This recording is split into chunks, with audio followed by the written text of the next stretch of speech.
जय भीम। नमस्कार। आप देख रहे हैं बहुजन नायक। बाबा साहब ने क्यों कहा कि हम 26 जनवरी 1950 को राजनीतिक रूप से तो समानता होगी लेकिन आर्थिक और सामाजिक रूप से गैर बराबरी रहेगी, जिसे हमें जल्दी से जल्दी खत्म करना होगा, नहीं तो हमारी आज़ादी और संविधान खतरे में पड़ जाएगी। ये सब जानने के लिए आप इस वीडियो को देखिए। अच्छी लगे तो लाइक करिए, सब्सक्राइब करिए और कमेंट करिए। अब तक हम पहली एपिसोड में बाबा साहब के भाषण का कल हमने बताया था। आज हम दूसरे एपिसोड की बात कर रहे हैं, जिसमें बाबा साहब ने केंद्र और राज्य के संबंधों और जिन लोगों ने आरोप लगाया था कि केंद्र को ज़्यादा अधिकार संविधान में दिया गया है, उनका उन्होंने जवाब भी दिया है। और बाबा साहब ने ये भी कहा है कि आर्थिक और सामाजिक बराबरी लाने के लिए इस पर जोर दिया है और इस पर चिंता भी व्यक्त की है उन्होंने, नहीं तो राष्ट्र को खतरे में पड़ सकता है। आगे बाबा साहब कहते हैं कि संविधान से संबंधित एक महत्वपूर्ण विषय के बारे में अब मैं कहना चाहता हूं। सत्ता का जरूरत से अधिक केंद्रीकरण किया गया है और प्रांतों को नगर पालिका के स्तर पर लाया गया है। इस प्रकार की एक गंभीर शिकायत भी की जाती है। स्पष्ट है कि यह नजरिया न केवल अत्युक्तपूर्ण है, बल्कि संविधान के जरिए क्या करवाना है इस बारे में जानकारी के अभाव को भी दर्शाता है। केंद्र और राज्य के बीच का संबंध जानने के लिए जिन मूलभूत सिद्धांतों पर वे आधारित होते हैं, उन्हें समझना जरूरी है। संघ राज्य का मूलभूत सिद्धांत यह है कि विधानसभा और कार्यपालिका की सत्ता का केंद्र और राज्य के बीच का बंटवारा केंद्र के किसी कानून के तहत नहीं, वरन संविधान द्वारा किया गया है। संविधान का यही काम है। संविधान के तहत होने वाले राज्य अपने विधि संबंधी अथवा कार्यकारी यानी कार्यपालिका अधिकारों के लिए किसी प्रकार का भी केंद्र पर निर्भर नहीं है। इस मामले में केंद्र और राज्य समान स्तर पर हैं। ऐसे संविधान को केंद्रीभूत कहा जाए, यह बात समझना थोड़ी मुश्किल है। यह भी हो सकता है कि अन्य किसी भी संघ राज्य के संविधान में जितना नहीं दिया गया है, उतना विधानसभा और कार्यकारी मंडल का व्यापक क्षेत्र संविधान द्वारा केंद्र को दिया गया है। ऐसा भी हो सकता है कि शेष अधिकार राज्यों को न देकर केंद्र को भी दिए हों, लेकिन ये विशेषताएं संघ राज्य के मूल तत्व नहीं है। जैसा कि मैंने बताया, संघ राज्य की मूल पहचान है केंद्र और घटकों के बीच विधानसभा और कार्यकारी मंडल की सत्ता का संविधान द्वारा किया गया विभाजन है। यह तत्व हमारे संविधान में अंतर्निहित है। इस बारे में कोई गलती हो ही नहीं सकती। यह कहना गलत होगा कि इसलिए राज्यों को केंद्र के अधिकार में रखा गया है। विभाजन की यह मर्यादाएं केंद्र अपनी इच्छा अनुसार नहीं बदल सकता। यह अधिकार न्यायपालिका के पास भी नहीं है। इस बारे में यह बिल्कुल योग्य कहा गया है कि न्यायालय सुधार ला सकते हैं, लेकिन एक को हटाकर उसकी जगह दूसरा कानून नहीं बना सकते। पुराने अन्वयार्थ में बदलाव करते हुए वे नया युक्तिवाद कर सकते हैं, नया नजरिया सामने रख सकते हैं, अल्पमत से दिए गए निर्णय को बदल सकते हैं, लेकिन सीमा रेखाएं ऐसी हैं कि जिन्हें वे पार नहीं कर पाएंगे। अधिकार के निश्चित बंटवारे में अब वे नए सिरे से फेर बदलाव नहीं ला सकते। जो अधिकार अस्तित्व में है, उनकी व्यापकता वे बढ़ा सकते हैं, लेकिन एक सत्ता को दिया अधिकार निसंशय दूसरे को नहीं दिया जा सकता। इस प्रकार संघ पद्धति को हराने वाला केंद्रीकरण का यह पहला आरोप निराधार साबित होता है। दूसरा आरोप यह है कि राज्यों को परास्त करने का अधिकार केंद्र को दिया गया है। इस आरोप को मानना ही पड़ेगा, लेकिन इस प्रकार मात देने का अधिकार संविधान की साधारण विशिष्टताओं का हिस्सा नहीं है। उनका प्रयोग और उन पर किए जाने वाले अमल को केवल आपातकाल तक ही सीमित रखा गया है। ध्यान रखने योग्य एक और बात यह है कि आपातकाल आने के बाद हम केंद्र को अधिकार देना क्या टाल सकते हैं? आपातकाल के दौरान ही केंद्र के पास विजय पाने के अधिकार होने की बात जिन्हें मंजूर नहीं है, उन्हें लगता है कि समस्या के बारे में स्पष्ट जानकारी नहीं है। प्रसिद्ध मासिक पत्रिका द राउंड टेबल के दिसंबर 1935 के अंक में इस समस्या को एक लेखक ने बहुत सफाई के साथ स्पष्ट किया है। उसमें कुछ हिस्सा यहाँ उद्धृत कर रहा हूँ। अधिकार और कर्तव्य की आपसी उलझन राजनीतिक व्यवस्था है और अंततः नागरिक किसकी और किस सत्ता के प्रति अपनी निष्ठा व्यक्त करे इस बात से ताल्लुक रखती है। सामान्य हालत में यह समस्या पैदा नहीं होती। कानून पर आसानी से अमल किया जा सकता है। अलग अलग क्षेत्रों में अलग अलग सत्ताओं का आदेश मानकर मनुष्य अपना व्यवहार करता रहता है। संकट के समय किसका आदेश माना जाए, इस बात को लेकर संघर्ष पैदा हो सकता है और स्पष्ट है कि ऐसे समय अंतिम निष्ठा को टूटने नहीं देना चाहिए। निष्ठा के बारे में अंतिम निर्णय कानून के न्यायालयीय अर्थ के सहारे नहीं लिया जा सकता। कानून को वस्तु स्थिति के साथ मेल खाने वाला होना, वरना वह बिल्कुल प्रभावहीन होगा। जब सारे शिष्टाचार एक तरफ रखे जाते हैं, उस वक्त एक सवाल रह जाता है कि नागरिकों की शेष निष्ठा पर किसकी सत्ता हो, केंद्र की अथवा घटक राज्यों की। इस सवाल का जवाब कौन और किस प्रकार देता है, इस पर इस समस्या का हल निर्भर करता है और यही सवाल महत्वपूर्ण है। आपातकाल के दौरान नागरिकों की शेष निष्ठा घटक राज्यों के साथ नहीं बल्कि केंद्र के साथ होनी चाहिए। ज़्यादातर लोगों की यही राय होती है। इसमें कोई दो राय नहीं है, क्योंकि मिली जुली उद्देश्य पूर्ति के लिए और देश के कुल हितों की रक्षा के लिए केंद्र सरकार ही कार्य करती है। इसी कारण आपातकाल में केंद्र सरकार को अधिक अधिकार देने का समर्थन निहित होता है। इतना ही नहीं, फेर बदलाव आता है कि आपातकाल में अपने हितों की रक्षा के लिए के साथ साथ राज्यों के कुल राष्ट्र की राय और राष्ट्र के हितों का ध्यान रखना होता है। जो इस प्रकार को ठीक से समझ नहीं पाए, वही इसके खिलाफ शिकायत करते हैं। यहाँ मैंने अपने पूरा भाषण किया होता, लेकिन मेरा मन देश के भविष्य को लेकर इतना चिंतित है कि इस बारे में मेरी राय व्यक्त करने के लिए इस अवसर का इस्तेमाल किया जाए, ऐसा मुझे लगता है।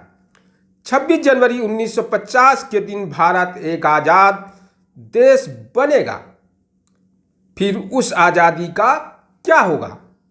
भारत अपनी आज़ादी को बरकरार रखेगा या फिर वे गंवा देगा?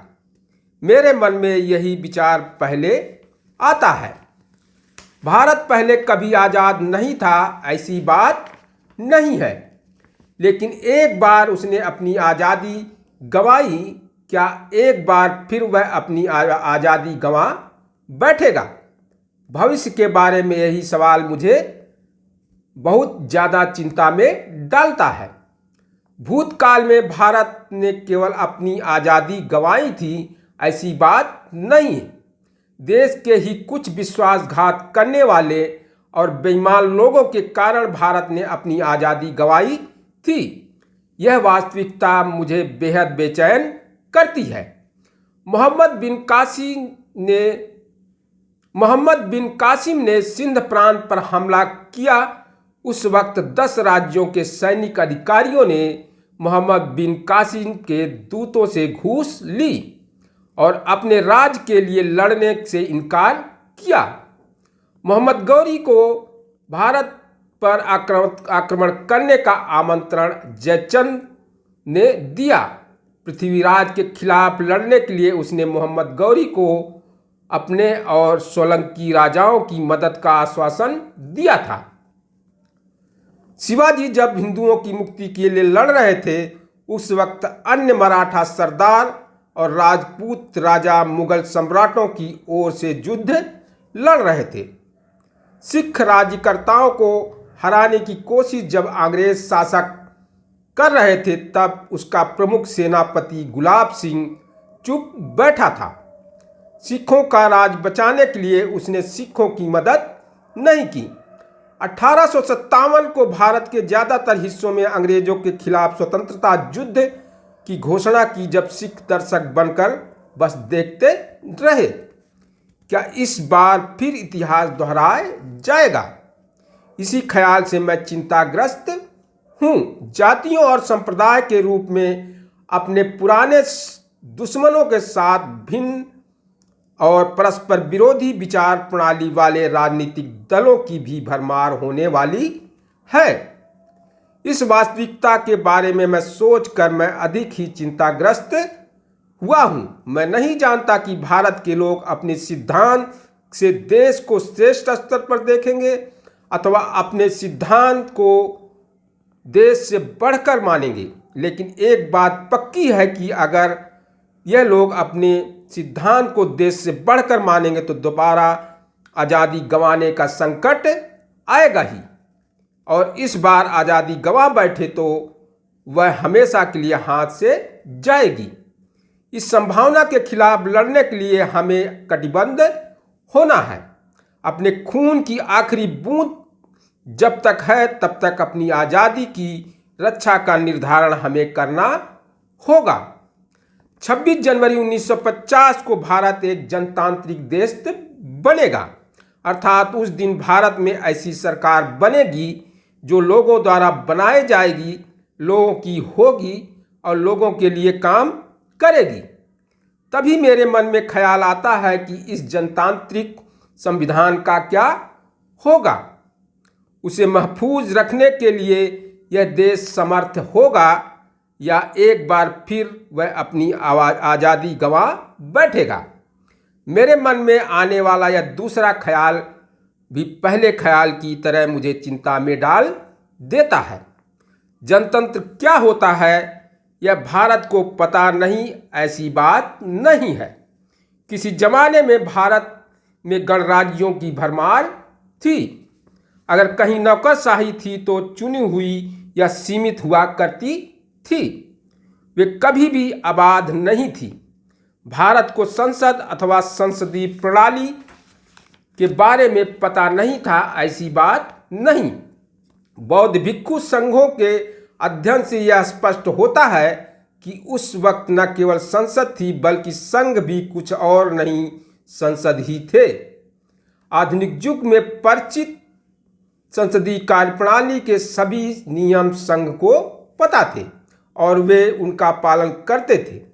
बैठने की व्यवस्था, विधेयक प्रस्तुत करने के नियम, प्रस्ताव, कामकाज के लिए जरूरी न्यूनतम सदस्य संख्या, दल के नेता द्वारा आदेश देना, मतों की गिनती, मतपत्रिका के द्वारा मतदान करना, कटौती की सूचना, नियम से काम करना, न्याय व्यवस्था आदि के बारे में उनके पास नियम थे। संसद के काम के ये नियम बुद्ध द्वारा संघ की समस्याओं के लिए प्रयोग में लाए गए थे, लेकिन देश में उस दौरान कार्यरत राजनीतिक विधानसभा की नियमावली से ही उन्होंने ये नियम स्वीकारे होंगे। भारत ने यह जनतांत्रिक पद्धति गंवाई, अब क्या दूसरी बार भी वह गंवाने वाला है मैं नहीं जानता, लेकिन लंबे समय से जनतंत्र प्रयोग में न होने के कारण उसका बिल्कुल नया लगना भारत जैसे देश में हो सकता है। यहाँ जनतंत्र द्वारा तानाशाही को स्थान दिए जाने का जोखिम है। नए सिरे से देश में आया जनतंत्र अपना बाह्य स्वरूप बरकरार रखेगा, लेकिन असल में वह तानाशाही को ही जन्म देगा। प्रचंड बहुमत हो तो दूसरी संभावना के पैदा होने की जबरदस्त खतरा है। हम अगर सचमुच चाहते हैं कि देश बाह्य रूप से नहीं वरन वास्तव में जनतांत्रिक अस्तित्व में आए, तो हमें उसके लिए क्या करना होगा? मेरी राय में जो पहले हमें अपने सामाजिक और आर्थिक उद्देश्यों की पूर्ति के लिए संवैधानिक मार्ग को ही अपनाने की ठान लेनी चाहिए, अर्थात क्रांति का खून से सना मार्ग हमें त्यागना होगा। इसका मतलब है कि कानून तोड़ना, असहयोग, सत्याग्रह, इन मार्गों को भी हमें दूर रखना होगा। आर्थिक और सामाजिक उद्देश्यों की पूर्ति के लिए जब संवैधानिक मार्ग उपलब्ध नहीं थे, तब इन असंवैधानिक मार्गों को अपनाने का बड़े पैमाने पर समर्थन किया जाता था। लेकिन अब संवैधानिक मार्ग उपलब्ध हैं, इसलिए इन असंवैधानिक मार्गों का समर्थन नहीं कर सकते। असल में ये मार्ग अराजकता फैलाने की शुरुआत है। जितना जल्दी हम उसे त्याग देंगे, उतना ही हमारे हित में होगा। एक और महत्वपूर्ण बात है कि जिस पर हमारा अमल करना बेहद जरूरी है। जनतंत्र के संवर्धन में जिसकी आस्था है, उन सबको जॉन स्टुअर्ट मिल की दी हुई चेतावनी को ध्यान में रखना होगा। उनकी राय में व्यक्ति भले कितना भी महान क्यों न हो, लोगों को अपनी स्वतंत्रता उसके चरणों में अर्पण नहीं करनी चाहिए। साथ ही उस पर इतना विश्वास न करें कि वह प्राप्त अधिकारों का इस्तेमाल लोगों की संस्थाएं ध्वस्त करने के लिए करे। अपना पूरा जीवन देश के लिए समर्पित करने वाले महापुरुषों के प्रति कृतज्ञता व्यक्त करना गलत नहीं, लेकिन कृतज्ञता की भी कोई सीमाएं होनी चाहिए। आयरिश देशभक्त डैनियल ओ'कॉनेल ने ठीक ही कहा है कि कोई भी व्यक्ति अपने स्वाभिमान की बलि चढ़ाकर कृतज्ञता व्यक्त नहीं कर सकता। कोई महिला अपनी सील की बलि चढ़ाकर कृतज्ञता व्यक्त नहीं कर सकती, और कोई भी देश अपनी आज़ादी की बलि चढ़ाकर कृतज्ञता व्यक्त नहीं कर सकता। अन्य देशों की तुलना में भारत को सावधान रहने के इस इशारे पर ज़्यादा ध्यान देना होगा, क्योंकि भारत में भक्ति का मार्ग अथवा विभूति पूजा अन्य किसी देश की राजनीति के तुलना में सबसे अधिक दिखाई देती है। धर्म में भक्ति आत्मा की मुक्ति का मार्ग हो सकती है, लेकिन राजनीति में भक्ति अथवा भक्ति पूजा अंततः तानाशाही की ओर ले जाने वाला मार्ग साबित होता है। तीसरी बात, केवल राजनीतिक स्वतंत्रता पर हमें संतोष नहीं कर लेना चाहिए। अपने राजनीतिक जनतंत्र का हमें सामाजिक जनतंत्र में परिवर्तन करा लेना चाहिए। राजनीतिक जनतंत्र की जड़ में अगर सामाजिक जनतंत्र की ताकत न हो, तो वह अधिक समय तक टिक नहीं सकता। सामाजिक जनतंत्र क्या है? वह जीने की एक राह है। इसके जरिए स्वतंत्रता, समता, बंधुत्व को जीवन के सिद्धांत के रूप में मान्यता दी जाती है। स्वतंत्रता, समता और बंधुता को एक त्रयी के स्वतंत्र अंगों के रूप में नहीं सोचा जा सकता। इन तीनों का मिलकर एक संघ बनता है, यानी कि उनमें से किसी एक को अलग करने का मतलब जनतंत्र के मूल उद्देश्य को छोड़ देना है। समता से स्वतंत्रता को अलग नहीं किया जा सकता है, और न ही स्वतंत्रता को समता से अलग किया जा सकता है। इसी प्रकार स्वतंत्रता और समता को बंधुत्व से अलग नहीं किया जा सकता। समता के बिना स्वतंत्रता का मतलब है कि कुछ लोगों का बहुतांश लोगों के ऊपर प्रभुत्व करना। स्वतंत्रता के बगैर समानता निजी कर्तव्य के मारक होगी। बंधुत्व प्रभुत्वता के बिना स्वतंत्रता और समता का अस्तित्व ही नहीं रहेंगे। उन्हें व्यवहार में ले आने के लिए पुलिस महकमे की जरूरत पड़ेगी। भारतीय समाज में दो बातों का सिरे से अभाव है।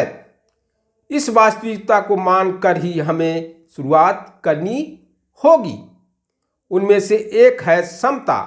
हमारा समाज श्रेणीबद्ध विषमता के सिद्धांत पर आधारित है, अर्थात समाज में कुछ लोग ऊंचे स्तर के हैं और अन्य लोग निचले स्तर के हैं। आर्थिक क्षेत्र में हमारे समाज में कुछ लोगों के पास बहुत अधिक संपत्ति है तो कई लोगों अत्यंत घोर गरीबी में जीते हैं। 26 जनवरी 1950 के दिन हम एक विसंगति पूर्ण समाज में प्रवेश करने जा रहे हैं। राजनीति में हमारे पास समता होगी, लेकिन सामाजिक और आर्थिक जीवन में असमानता होगी। राजनीति में हम एक व्यक्ति का एक वोट और हर वोट का समान मूल्य वाले सिद्धांत को मान्यता देंगे। सामाजिक और आर्थिक संरचना के कारण अपने सामाजिक और आर्थिक जीवन में हर व्यक्ति का समान मूल्य वाला सिद्धांत हम नकारते रहेंगे। इस प्रकार के परस्पर विरोधी जीवन में हम और कब तक जिएंगे? अगर अधिक समय तक हम इसे नकारते रहेंगे तो अपना राजनीतिक जनतंत्र हम खुद संकट में डालेंगे। इसमें कोई दो राय नहीं है।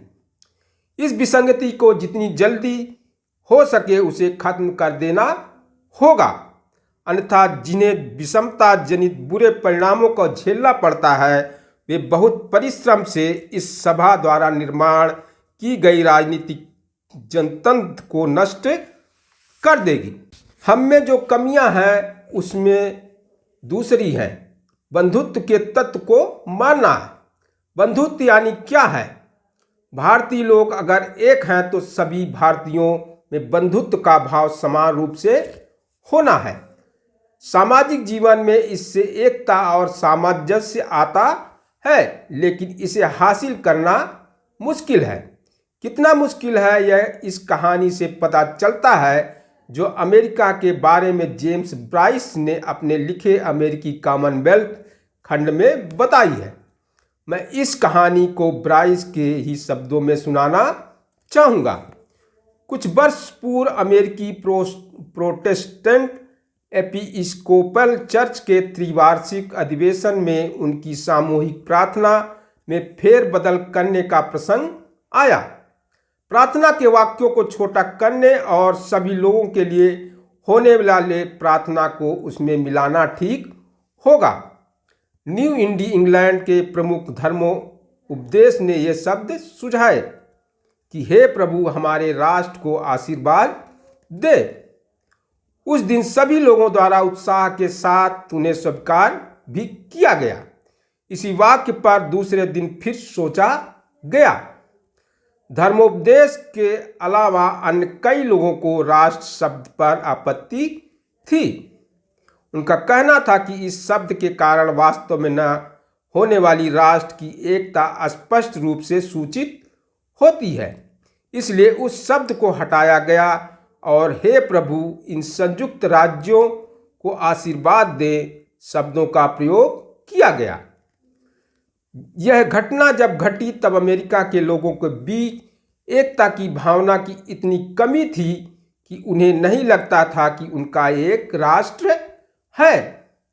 अमेरिका के लोगों के मन में एक राष्ट्र की भावना नहीं पनप सकी तो भारतीयों के मन में उनका पनपना कितना कठिन है इसका अंदाजा लगाया जा सकता है। मुझे वे दिन याद हैं जब राजनीति के लोगों को भारतीय लोग कहने से कितनी कोफ्त हुआ करती थी। भारतीय राष्ट्र कहलाना उन लोगों को पसंद था। मेरी राय में अपना एक राष्ट्र इस विश्वास पर यानी कि जो अस्तित्व में नहीं है उसके अस्तित्व में होने का भ्रम पालना है। हजारों जातियों में बटी जनता का एक राष्ट्र कैसे हो सकता है? सामाजिक और मानसिक नजरिए से हम अभी भी एक राष्ट्र नहीं है। इसका एहसास हमें जितनी जल्दी होगा उतना हमारे लिए अच्छा होगा। उसके बाद ही हमें एक राष्ट्र होने की ज़रूरत कितनी महत्वपूर्ण है इसका पता चलेगा। हमारे उद्देश्य की पूर्ति के लिए किन उपायों का और किन मार्गों का अनुसरण करना है, इस पर हमें गंभीरता पूर्वक सोचने लगेंगे। इस उद्देश्य तक पहुंच पाना भी बहुत कठिन है। अमेरिका के लोगों के लिए जितना मुश्किल था उससे कई गुना मुश्किल है। अमेरिका में जात की समस्या नहीं है। भारत में जातियां हैं, जातियां राष्ट्र विरोधी हैं। पहली बात, वे सामाजिक जीवन में फूट डालती हैं। जातियां राष्ट्र विरोधी हैं क्योंकि वे जातियों के बीच आपसी तिरस्कार, कटुता और द्वेष की भावना निर्माण करती हैं। हमें अगर वास्तव में राष्ट्र बनाना है तो इन सभी मुश्किलों से पार पाना होगा। राष्ट्र निर्माण के बाद ही असल में बंधुभाव देखने को मिलेगा। बंधुत्व बिना समता और समता की बात करना केवल ऊपरी रंगत की परत, केवल बाहरी दिखावा होगा। हमारे सामने अब जो मुश्किल काम है उनके बारे में मेरी प्रतिक्रियाएं हैं। कुछ लोगों के लिए आनंददायी नहीं है, ऐसा लग सकता है। इस देश में राजनीतिक सत्ता केवल मुट्ठी भर लोगों की बपौती या मिल्कियत भर रह गई है। ज़्यादातर लोग केवल बोझ ढोने वाले प्राणी ही नहीं वरन शिकार बनकर रह गए हैं। कोई इस बात से इनकार नहीं कर सकता, इससे वे न केवल विकास के मौक़ों से बल्कि मानवीय जीवन का महत्व जानने से भी वे वंचित रहने वाले हैं। इतना उनका अधपतन हुआ है। अस्पृश्य लोग अपने जीवन में होने वाले अत्याचारों से, अपने ऊपर चलाई जाने वाली हुकूमत से ऊब गए हैं। खुद ही राज चलाने के लिए वे आतुर हो गए हैं। अस्पृश्य वर्ग में निर्माण हुई इन तीव्र भावना को वर्ग संघर्ष और वर्ग युद्ध बनने तक बढ़ने नहीं देना चाहिए। इसका असर विभाजन में हो सकता है। वह निश्चित रूप से विनाशकारी दिन होगा। अब्राहम लिंकन ने कहा है कि विभाजित घर ज़्यादा समय तक टिक नहीं सकता।